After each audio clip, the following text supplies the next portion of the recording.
حضرات صحابہ کرام کی زندگیوں سے یہی سبق ملتا ہے.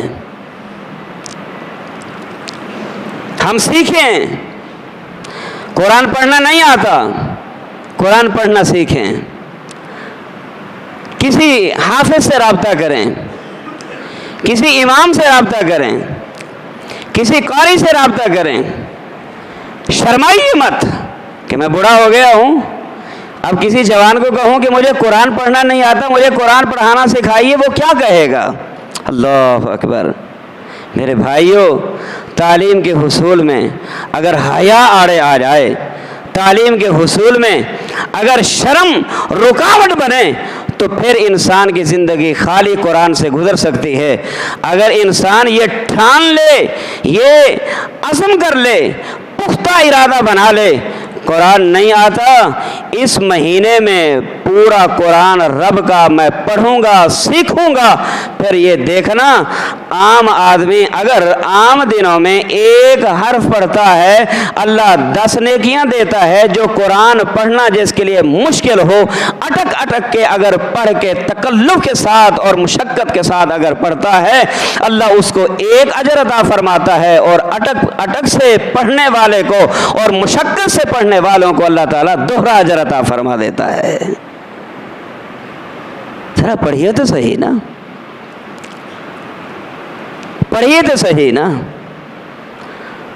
فون کر کے کہہ دیجئے دوستوں کو آپ بھی عبادت میں مصروف ہو جائیے، میں بھی عبادت میں مصروف ہوں، آپ بھی قرآن پڑھیے، میں بھی قرآن پڑھوں گا. بہرحال گزشتہ جمعہ میں نے آپ کے سامنے اسی رمضان کی تیاری کے حوالے سے کہ ہمارے بہت سارے ساتھی جو ہیں رمضان کے مہینے میں زکوٰۃ نکالنا چاہتے ہوتے ہیں اور وہ نکالتے بھی ہیں اور نکالنے بھی چاہیے. چند باتیں میں نے آپ کے سامنے ذکر کی تھیں. جامع ترمذی کی روایت سے اپنی بات کا آغاز کرتے ہوئے، جامع ترمذی کی صحیح حدیث ہے، حدیث نمبر 616. سیدنا ابو امامہ الباہلی رضی اللہ تعالی عنہ اس حدیث کے راوی ہیں. کہتے ہیں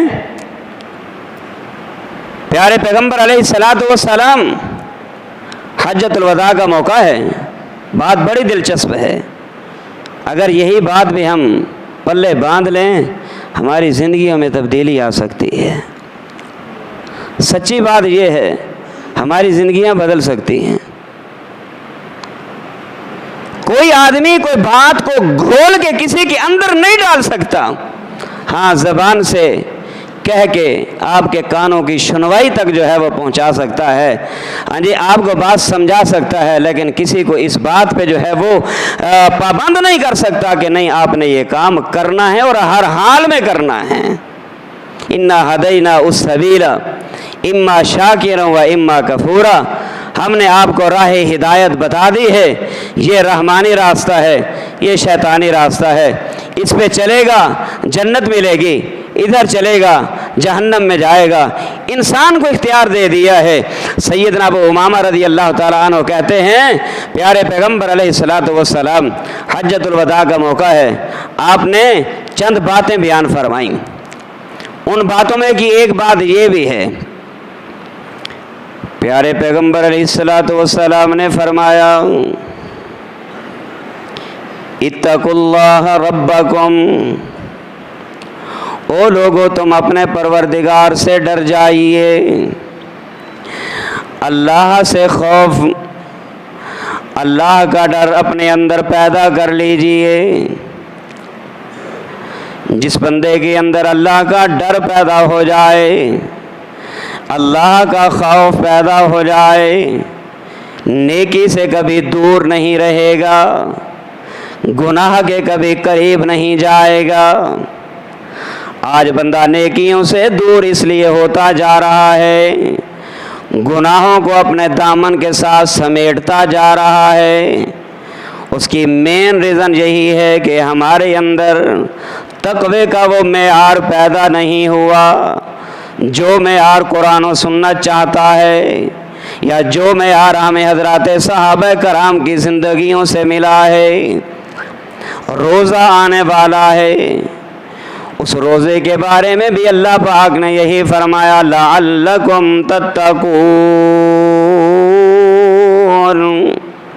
روزہ اس لیے ہے تاکہ تمہارے اندر تقوی پیدا ہو جائے۔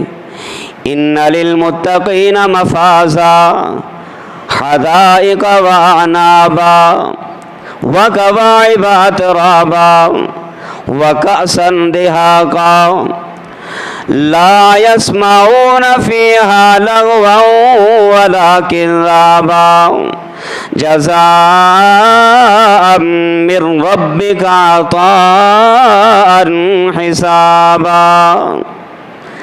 اگر تقوی والا بندہ بن گیا کامیابیوں سے ہمکنار ہو جائے گا، کامیابی ہی کامیابی۔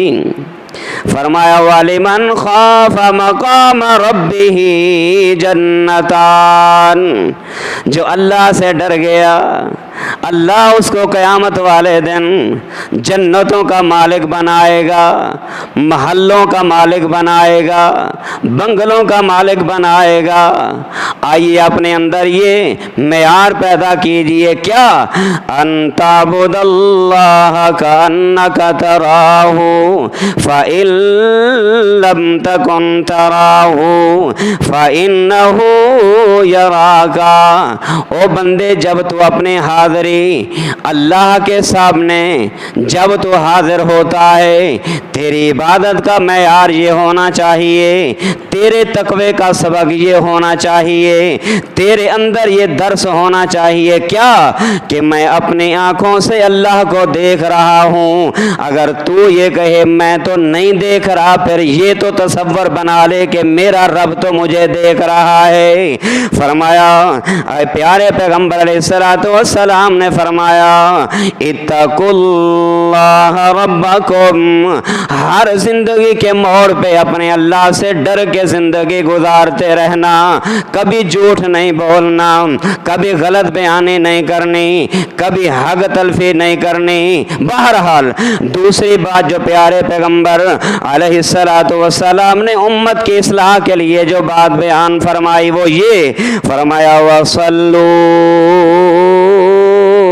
خمسکم، اپنی زندگی میں 5 نمازوں کو لازمی اختیار کر لینا، فجر کا پابند بن جانا، ظہر عصر مغرب عشاء کا پابند بن جانا۔ اگر تو اپنے آپ کو اللہ کے ذکر کے لیے پابند کر دے گا، اپنے دنیا کے تمام تر معاملات کو کلوز کر کے اپنی حاضری کو اللہ کے گھر میں یقینی بنا لے گا، یاد رکھ فرمایا والسابقون السابقون اولئک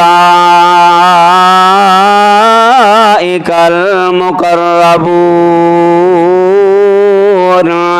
اگر تو ہر روز اپنی حاضری کو مسجد میں یقینی بنائے گا، کل قیامت والے دن جنت کے اندر بھی اللہ تجھے اپنے قربت عطا فرمائے گا، اپنی نزدیکی عطا فرمائے گا۔ فرمایا والسابقون السابقون اولئک المقربون۔ نماز سے بندے کو اللہ کی قربت حاصل ہوتی ہے، نماز میں جب بندہ کھڑا ہوتا ہے اللہ سے گفتگو کرتا دکھائی دیتا ہے، نماز جب بندہ پڑھتا ہے اللہ سے سرگوشیاں کرتا دکھائی دیتا ہے۔ پیارے پیغمبر علیہ السلام نے اس لیے فرمایا صلو خمسکم، ایک نماز پڑھنے والے 5 پڑھا کر، 2 پڑھنے والے 5 پڑھا کر، عشاء فجر پڑھنے والے ظہر عصر مغرب بھی پڑھا کر۔ بعض لوگ یہ کہتے ہیں رات کو مرنے لگا ہوں، یعنی رات کو سونے لگا ہوں، عشاء کی نماز پڑھ کے سو جاؤں، جب صبح کو اٹھوں گا فجر کے پڑھ لوں گا، رات کی برکت بھی مل جائے گی، دن کی برکت کو بھی سمیٹ لوں گا۔ لیکن پیارے پیغمبر علیہ السلام نے فرمایا صلو